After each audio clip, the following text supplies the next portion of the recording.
Okay, back here with this guy. Now, we got the pitchfork.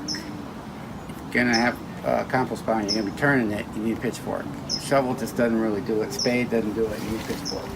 So I'm gonna pitchfork this stuff in here so I can turn this guy around and get at that door.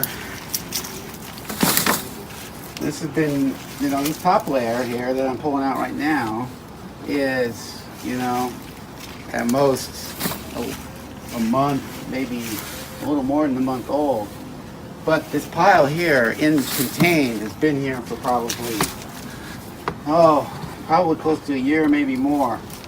And so we're gonna take a look here. We're gonna see that it's mostly already turned into dirt. And okay, yeah, I've been digging around in here. Maybe I got to halfway, and this thing's been here for like a year. So stuff's been happening in here. So I got stuff kind of looks like dirt in the middle, but it's interesting what isn't dirt. So, obviously, now this isn't dirt. That's a rock. And rocks don't break down. They find some rocks in there, of course. Yeah, there's sticks and things that just haven't broken down quite yet, And even this looks like what we have here is an eggshell, still not quite broken down yet. I'll throw that stuff in the compost pile. But it's just kind of interesting. This looks like the roots of maybe, I don't know, this could be the remnants of an iris rhizome. Still haven't broken down. Boom. This is stuff, but that, you see the what's happening in the environment, is like you get little pieces of plastic just like everywhere, and they just do not break down. I rubbed that off. That looks as red as ever. Not much, nothing, no breaking down of that guy at all. Or you find things like this, because it's painted metal, it did not break down. Though I've had pieces of metal, because I just throw them back in, and I'd revisit them every couple of years. So I could say an unpainted piece of, iron or steel that's thin, a few years, and it's just dust, especially in a moist environment like you get in this plastic thing here.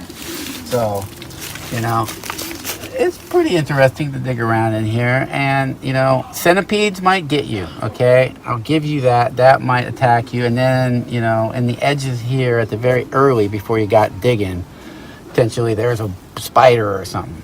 But once you're deep inside here and you're just putting your hands in, it's not that big a deal. There's nothing's going to attack you in here. It's just worms. See, there's just worms in here. It's a worm farm.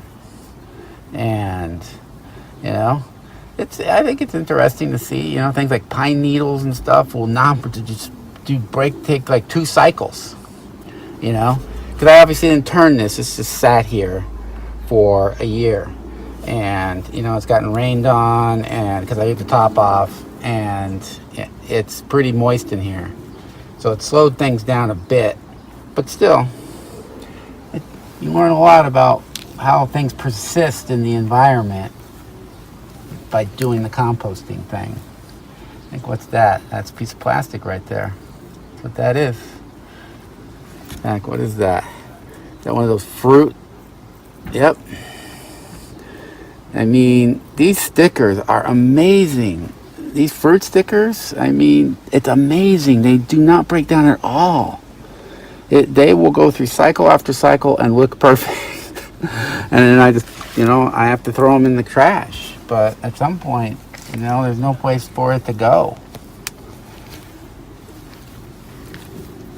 I'm always amazed by those stickers. And this was probably a much bigger piece of wood. But, it'll go through a couple more cycles, couple more turns. Looks like something tried to grow and then didn't quite make it. And some eggshells here. Should have broke them up a little bit more, probably. Because if they stay together, they don't break down as much. That's why you get a shredder, or you mow them. So there you go, microplastic, right? A little piece of plastic wire, something like that. Boom, there he is. Composting shows you how things persist as other things break down so quickly. Even that piece of iron I'm talking about, 3 cycles. If it had been unpainted, 3 cycles through this kind of moist compost pile, and it'd just be dust. Maybe even 2 cycles. I'm going to put it back through. Even though you should be cognizant of things like paint that get into the compost pile, because some of them can have heavy metals and God knows what polysyllabic molecules exist in that colored paint. So things like glossy magazines, and things that are painted, they can have lead. So on second thought, and I think about that piece of metal there, maybe I won't cycle it through because there is quite a bit of paint on it. So that's the other thing you go is you're cycling through the next one, because I'm going to move this around. A lot of stuff in the compost pile, I'll just put it back in after I sift it. And then this stuff that I found, it'll just go to the recycling, whatever that means these days. Recycling.